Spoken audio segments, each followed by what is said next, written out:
Hello, everyone, and we're live. Good evening, and welcome to our virtual presentation of Max Brooks's newest novel, Minecraft the Mountain. This event includes an audience Q&A, so to submit a question, please use the Ask a Question button at the very bottom of the screen. You can vote for any questions you'd like for Max to answer, and they will make their way to the very top of the list.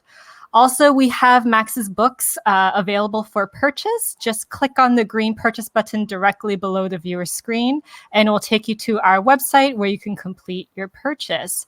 So I'm going to pass things over to Sarah, who is a senior editor at Del Rey Books and is our moderator for tonight. So enjoy the talk, everyone. Hi, everybody. I'm Sarah Peed, senior editor at Del Rey, and here with me today is Max Brooks, the New York Times bestselling author of Minecraft the Island, Devolution, World War Z, and of course his most recent bestseller, Minecraft the Mountain.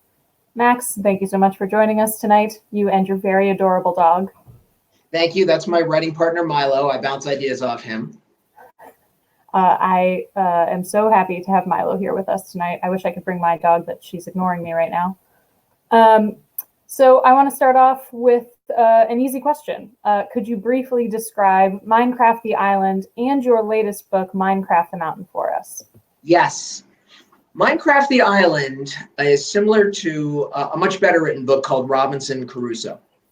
It is a person that is suddenly waking up underwater, breaking to the surface, glad to be alive, but noticing that the sun is square. Maybe he hit his head, we don't know. Felt when he fell off the boat, but he did fall off a boat. There's no boat, there's no plane, there's no nothing. There's just an island in the distance.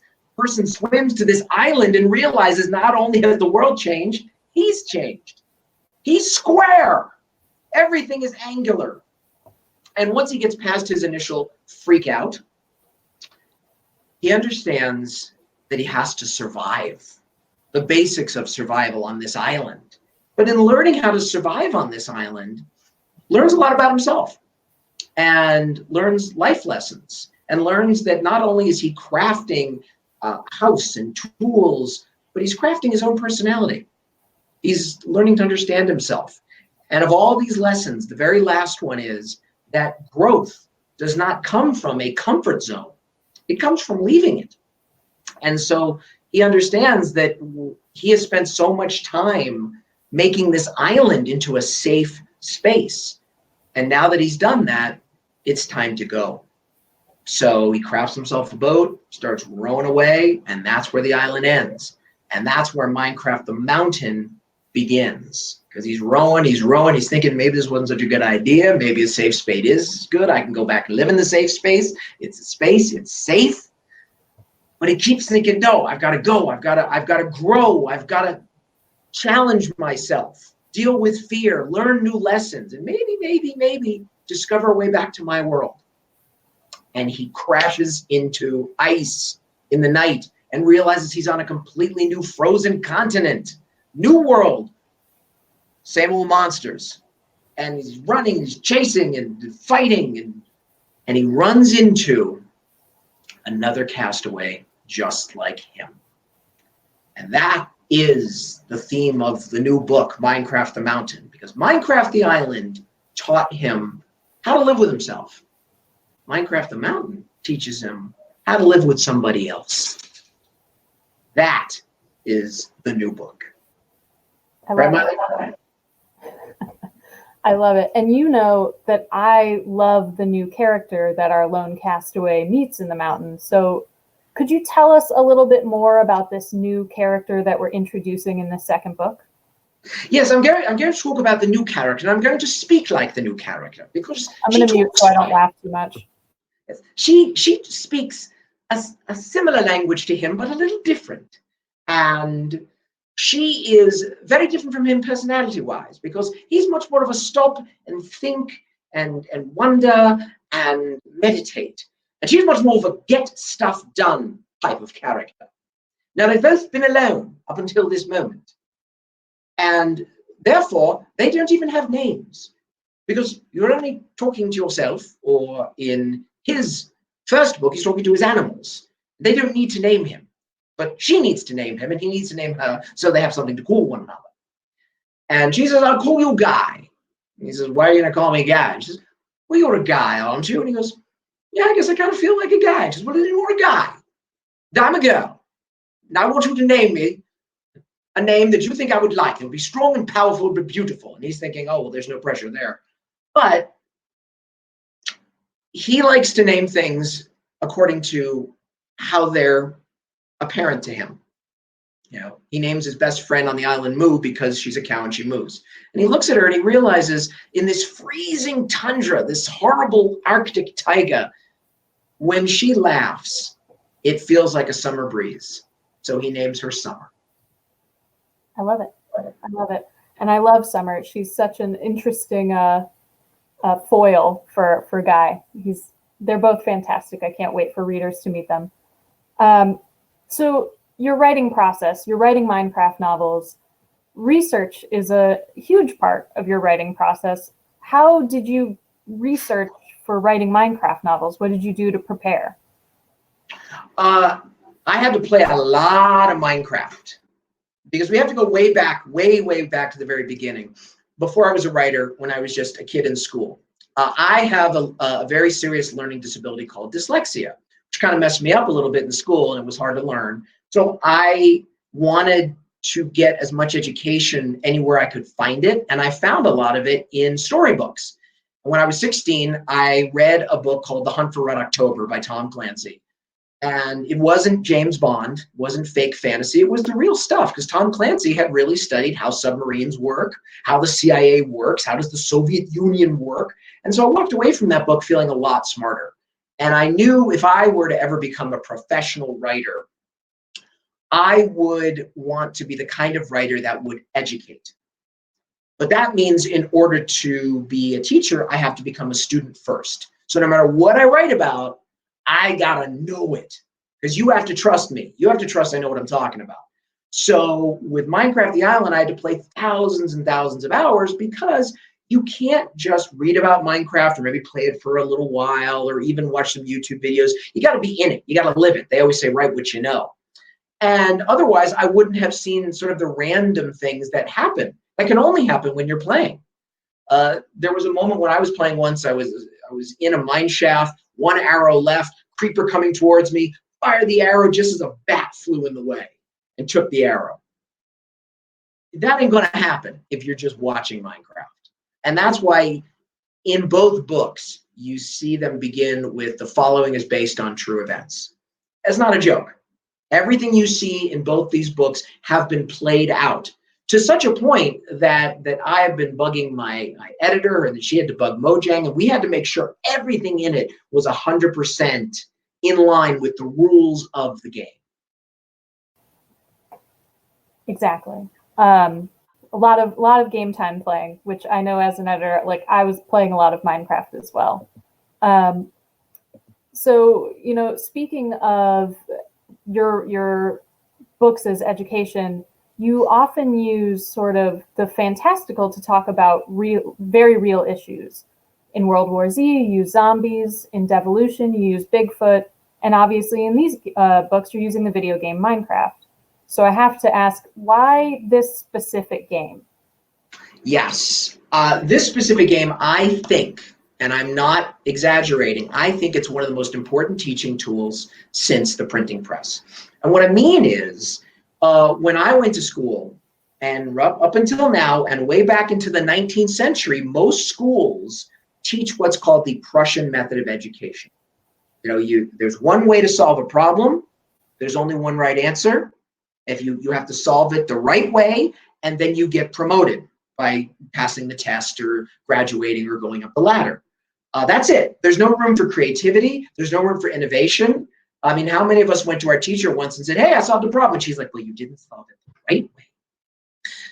I solved it.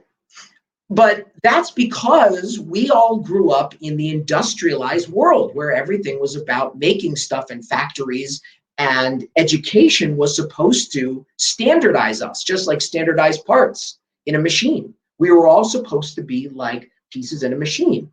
And that's okay. That was okay for the moment because whoever could master that could master the world, and countries did.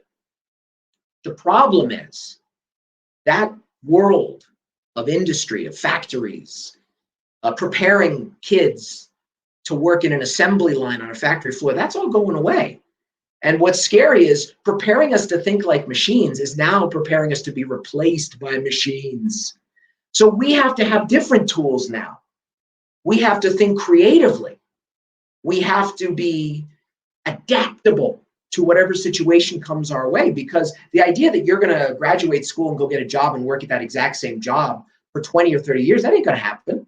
Most of us are going to have dozens, if not hundreds of jobs in our lives. And a lot of them are going to be very, very different.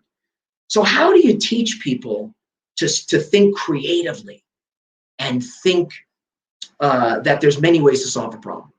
Well, when I was a kid, video games actually mirrored the school I was in, because the video games of my day, where there was one right way to solve a problem, solve it, get your points, boom, next level. Not anymore. Minecraft teaches you to solve the problem your way. It could be something simple like don't starve. Well, there's no right way. You can hunt, you can fish, you can forage, you can farm, you can scavenge. And there's no right way to do any of these. As long as you get to the goal, which is food in your belly, great. Minecraft teaches you that. And Minecraft teaches you how to solve problems in a project. You know, because the old jobs where you went to work and you did the same thing over and over and over and over and over again, that's going away. Now it's all about you're part of a team and you've got to solve projects. That's Minecraft. What's your project? Build a house. Okay, what do I need to do? Work it back. Well, first I need to punch a tree. Get the wood, crafting table, then tools, then use the tools to harvest raw materials. Then I can build my house. So I really believe that if we could make young people, Minecraft players, aware that they're not just having fun, they're training their brains for what we now call the gig economy. I think that this next generation would have a much better time mastering the world they're going into. Yeah, I mean, the game just encourages a lot of innovation and different ways to approach problem solving. And, you know, we touched on this a little bit when you were telling us sort of the rough summary of the first two books. But, you know, these kind of lessons, especially in the first book, of individual grit and growth were a really large factor of that book. We have the list of lessons at the back. Can you tell us a little bit more about sort of the lessons that factor into this last book? Because yes, they're different. Yeah, they are different, because the first lessons were all about him, teaching himself to be patient, or how to plan, or how to recover from failure. That's a big one. You know, he watched, well, I won't spoil it if you haven't read The Island, but some really rough things happened to him, sometimes not even his fault. But what's he going to do, sit there and cry? No, he's got to pick himself up and he's got to adapt, recover. So those lessons are all about him. The new lessons are all about them, Guy and Summer, how to communicate, how to compromise, how to be honest, but also how to be mindful of someone else's feelings. So it's the balance. These are friend lessons, or as I call them, fressons. And so just like every chapter and every adventure in the first book teaches them a lesson, in the new book, every new adventure, every new challenge teaches them both a fresson. Now, I'm just going to say goodbye to my dog. He's scratching at the door. Hold on. All right, wait, Milo. Say goodbye to everyone. Okay, bye, Milo. Here's my fresson. Thank you. I love you. All right. Gosh, adorable. There you go. All right. So, speaking of challenges and a first and second book, when we were working on this together, you pointed out something that I had not previously realized, which was The Mountain is your first time ever writing a sequel to a book that you've written before. How did you approach this? Was it different than, you know, writing a standalone book or the first book? You know, what was it like writing a sequel, basically? Well, it was all new for me. It was kind of new and kind of scary, as is every new book. I don't tend to write sequels because I don't tend to have ideas for sequels. It's just not how my brain works. But this one I definitely knew. I knew when I finished The Island that there was going to be another one, and I wanted to do Devolution first, and then I was going to do this one. But I thought, how am I going to do this? Well, for me, I went back and I had to reread The Island to get back in the mind frame. And when I say reread, I mean listen, because once again, I'm very dyslexic. Reading with the eyes is very difficult for me. But I was tested very early in life as a young boy, and I learned that I take information better through my ears than through my eyes. So for me, audiobooks are very important. So I sat down, turned on my iPad, and listened to Jack Black read The Island. And that got me back in the mindset of thinking of what is the style of writing, what is the voice of Guy, our Guy, and then also going back and playing Minecraft. And I should say this, one of the best lessons that Guy learns in Minecraft is that when the world changes, you have to change with it. And that happened to me twice. First time I was writing The Island, I knew what I was doing. I got into it.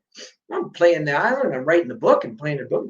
And one day I sat down at the computer, boom, new rules, new updates that I did not ask for.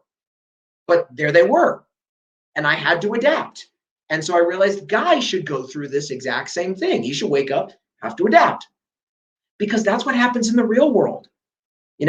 One day the job that you're doing is not there anymore. It's been outsourced, or it's obsolete, or there's a new technology, and you got to adapt.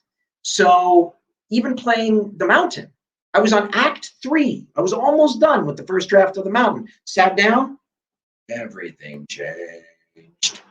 So I'd write to Sarah. I said, listen, please be patient. That delivery date I was talking about, it's going to be a little later. I got to go back and relearn everything. It happens. You got to adapt. You got to adapt. So speaking of audiobooks, you had Jack Black read the first one. Can you tell us a little bit about the audiobook for The Mountain?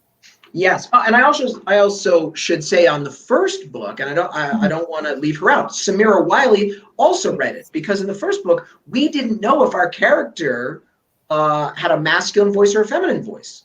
Mm-hmm. So we thought, well, let's just do both. And Samira Wiley, who is a brilliant actress, she read it too. So we have these two. In this one, we now know Guy is a guy. So we needed a guy. And I should say that with Jack Black, finding him, I'd love to say that, left no stone unturned, but I cheated because I went to high school with Jack Black. And with this new one, I cheated again because I went to school with Sean Astin. Both brilliant actors, both of whom were like a year or two above me in school, so they probably didn't know me. But I wrote to them both. I wrote to Sean. I followed his career. He's an amazing actor, obviously. We all know him from Lord of the Rings, or if you're my age, Goonies. And he agreed to do it. And he's amazing. I'm going to need to take a quick look at your school yearbook for the audiobook for any future books. So let's take a little step back. Folks are, still socially isolating at home, remaining socially distant.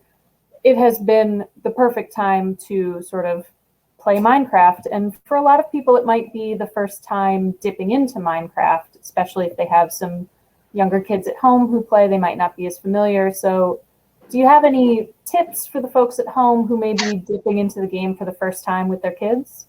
Yeah, I think that you have to understand that this game is more of a life simulator. Because in other games, there's win or lose. Right? Most games are you win, you lose. Well, that's not life, because there's no such thing as winners or losers. You win, everybody wins sometimes, everybody loses sometimes. In this game, there's no goal other than to live your life. And if you play on survival, I would encourage players, if you've never played before, right? And parents too, start on what's called the creative mode, where you don't actually have to harvest resources, they're just given to you. And I like to call that the equivalent of still living with your parents. So you're still living at home. Stuff is still given to you. So you get to figure stuff out, but you're still in a safe space and you can't die and you can't get hurt and everything's kind of cool. And I think it's fine to start out that way. You should, because you learn the ropes, right? You start out living with your parents. But then once you get a handle on it, you gotta leave the safe space and go to Minecraft survival. And Minecraft survival means you start out with nothing. And then you've got to learn how to harvest basic resources to make basic tools. And then you can upgrade, harvesting better resources to get you better tools. And then you can craft things like armor for protection, which you will need. Because unlike creative, when the sun goes down at night, the monsters come out. And they don't care if you're naughty or nice. They're going to try to kill you. And you have to defend yourself. But even self-defense, there's no right or wrong way. You can be violent and aggressive and kill them. You can just get away and hide in a hole. There's nothing wrong with that, right? The goal is not to kill them. The goal is to keep you alive.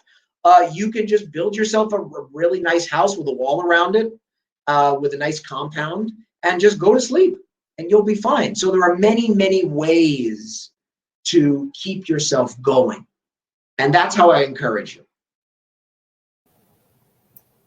So I'm sure the good folks at home are curious, what project do you have coming up next? I wrote a book, a graphic novel, many years ago called The Harlem Hellfighters. It's a true story. And it's about African-American soldiers in World War I. This is true. This unit of African-American soldiers joined up to fight in World War I for America, to make the world safe for democracy. But democracy wasn't safe for them at home. And because their own president and their own government was so terrified that these black guys would go fight in this war and come home as heroes and be an inspiration to the African-American community, they set out to sabotage their own soldiers. They did everything possible to make sure that these men never saw combat. And if they did see combat, they would never come home as heroes.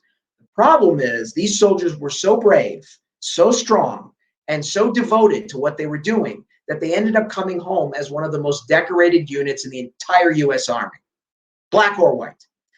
And I've been trying to get this project off the ground. God, it's going on 30 years now. First, I tried it as a movie. Nobody wanted it. Then a graphic novel. Thank God Random House published it. And now, because of this pandemic, I learned how easy it is to record an audiobook from your own home. So what I'm trying to do now is adapt the Harlem Hellfighters story to an audio drama. Because that way we can get all this great talent, all these great stars, and wouldn't cost them that much time.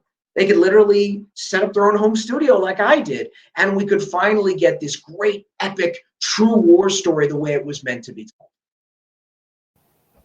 I love it. Final question from me before we go over to audience questions real quick.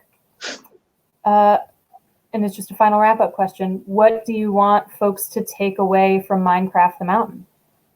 I want folks to take away that you never stop learning, right? There's no winning the game, all right? And the only way you lose the game is if you die. That's like in life, right?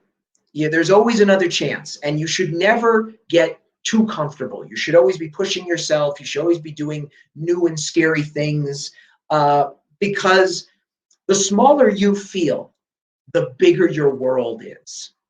You know, if you feel big and powerful and at the top of your game, then you must not be doing anything. There's nothing challenging you. And that's Guy. Guy is always growing. You know, first he mastered this island, but then he left it. Now he's like a kid on the first day of school again. And now he's got to learn a whole new set of skills with another person. And maybe he doesn't have as much control. Now he has to do give and take and compromise. But wow, between the two of them, they're unstoppable. So never stop growing and never stop challenging yourself. Perfect. Thank you, Max. I really appreciate your time on this. So let's take a quick look at the audience questions. I have one here from Denise that I particularly love. From her 10-year-old Joshua, wants to know, why do snow golems have so little power? Snow golems? Yep. Why do they have such little power? That is an excellent question. And my answer to you is take it up with Mojang, because they invented this game. and it's their world and I'm just living it. So give them a call. It's P.O. Box 1, Sweden Lane in Stockholm. And they'll call and they'll say, hello. And you say, hey, how come the snow golems are so powerful? And they say, well, because we live in the snow. And if they were too powerful, there's a lot of snow, we would all be dead. So maybe that's what they would say. I don't know. I don't want to put words in their mouth. I mean, it sounds realistic. Yeah. So we have another question. What is your favorite friendly mob? Oh, well, like the cow. And once again, in the first book, I chose a cow because it is in line with the rules of the game. We had an editorial meeting, and a very smart man named Keith Clayton said, well, what about a dog? You should have a dog. And I said, he should have a dog. But there's no dogs on an island. You don't spawn on an island with a dog. If you could, you'd have a dog. But you can spawn on an island with a cow. So that's why. And I think cows are great because cows, the milk of the cow can keep someone alive. And that's what, I won't spoil too much of the island, but that's what happens to Guy initially. Remember we said before about foraging, fishing, hunting. He scavenges. That's the first way he keeps himself alive is crawling out in the morning from his little hidey hole and grabbing zombie flesh and then milking the cow and that's it. So thank you, Moo. Moo, maybe my favorite character in the first book. I love Moo so much. So we have another question from Dennis.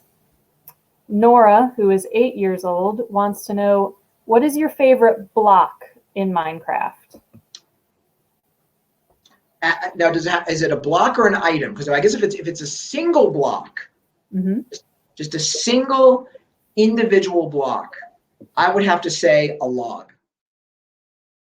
Because if I had one log, I would still have enough planks for a crafting table and maybe like a couple tools.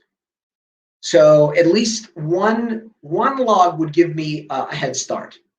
But if I had one sapling, I'm Superman.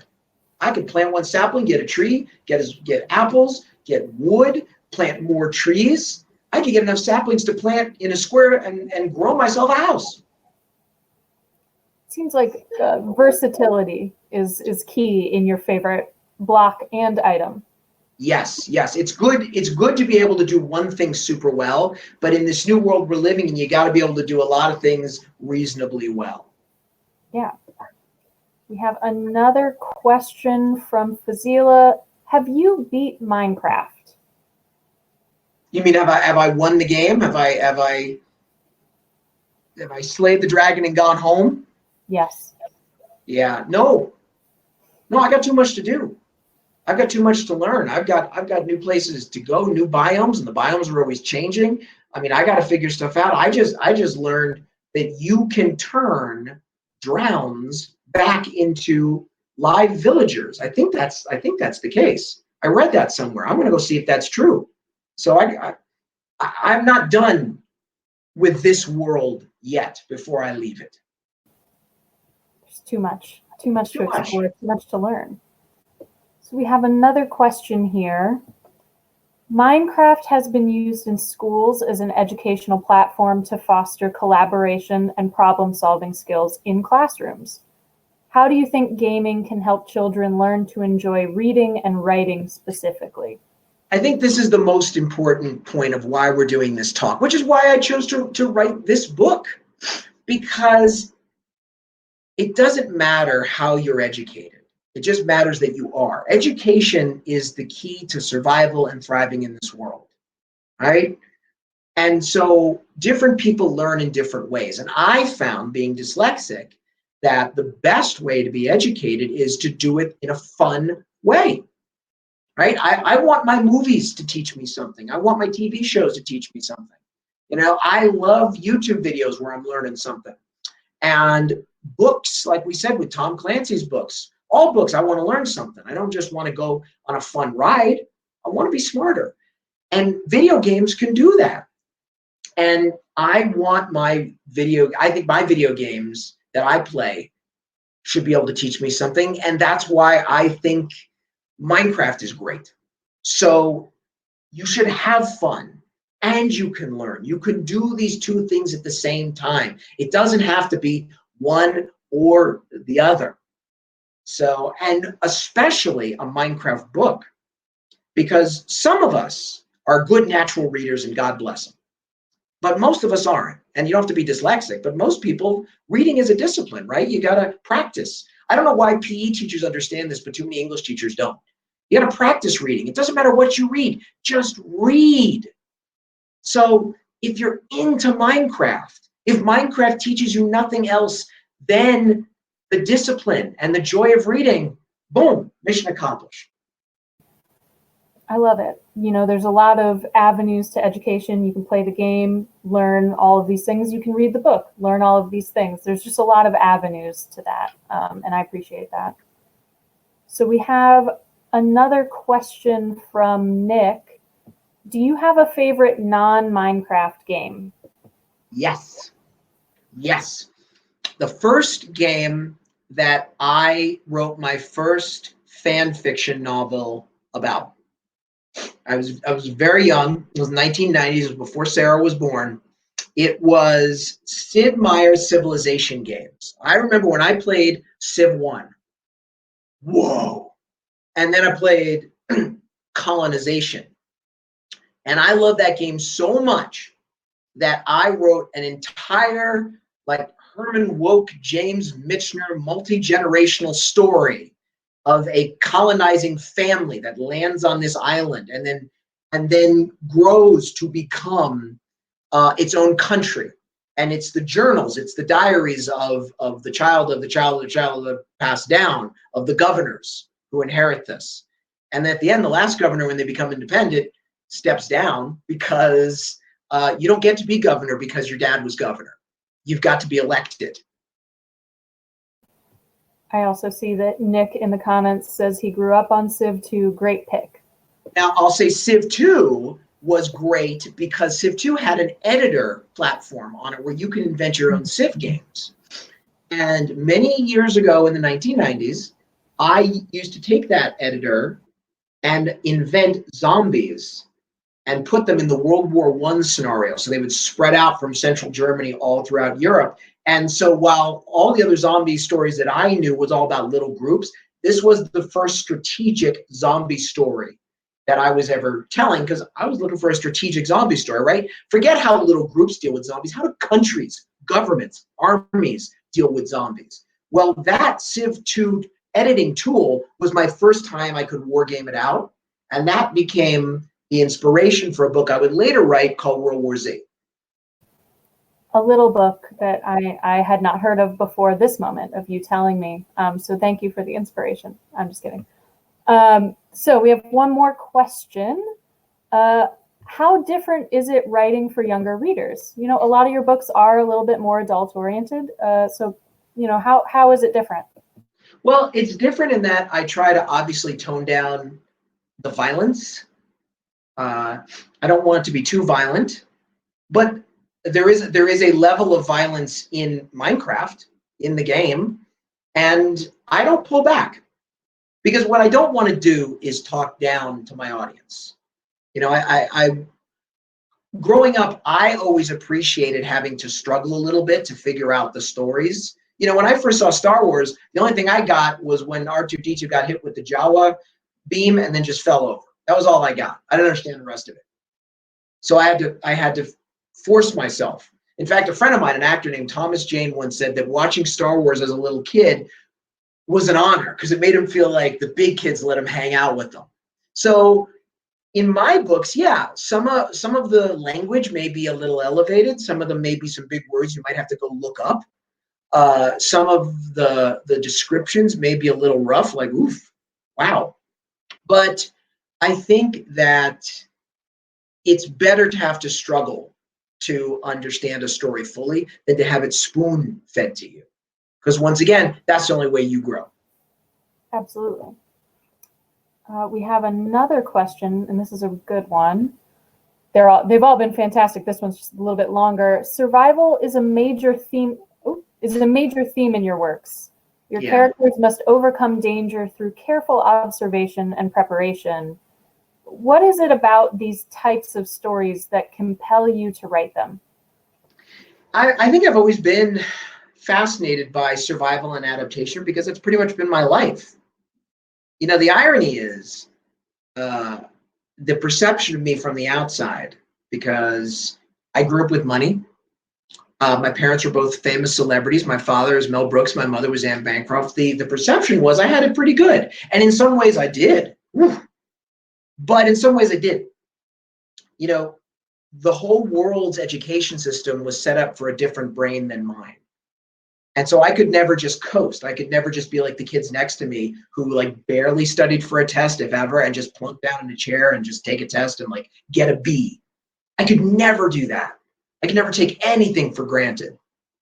It was always struggling. It was always trying to figure out how to get around a problem, how to solve it a different way. Then when I got out into the world, into the working world, I couldn't just get a job and do it for 30 years, because becoming a writer, you're always taking new jobs and always getting, the job goes away or you get fired. You know, my first job was on Saturday Night Live, and I didn't fit in and they didn't want me there, and that's fine. But it taught me so much. And so I was always learning and struggling and trying to figure out stuff. But also, I saw that mirrored in the world. You know, I've always seen when countries, people, they get too comfortable and they didn't struggle early on, and then something changes in life and they just utterly collapse. You know, when 9/11 happened, America wasn't ready, even though the warnings were there, but we didn't want to listen. Could we adapt? Could we adapt after Pearl Harbor or after Sputnik?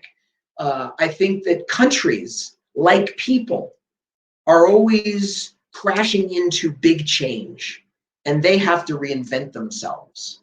And so that fascinates me on a personal level, on a group level, even on a national or global level.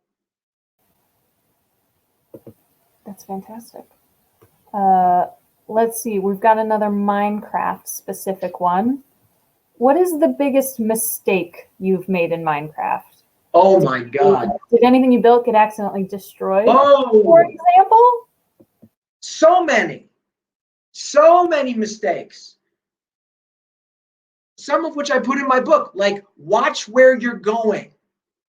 How many times have I just been running along? Things are cool. I know what I'm doing. I've spent all the time. I got a bag full of diamonds. Yeah. And then I fall right through a crack into a crevasse that I did not see because I was looking somewhere else, and died. One time I grew a house, like I said earlier, out of saplings. Yeah, I did that. Now I've built different floors and ladders and doors and traps and this and that. And then I built a fireplace, and I put the lava in the fireplace. Because back then that was the only heat source you could have, was lava. And I was like, yeah, this is awesome. Now I didn't know that if you don't build a complete chimney, right? 1, 2, 3, 4, 1, 2, 3, 4, 1, 2. I didn't know that. I thought if it was just 2 blocks and then 2 blocks, like in sort of a diamond shape. I didn't know the sparks would fly out and set the wood on fire. But I learned that very quickly. Gosh, that one's a painful one. Losing a whole house. You know, I also learned respect for our environment, because the first time I ever played Minecraft by myself, I spawned on an island.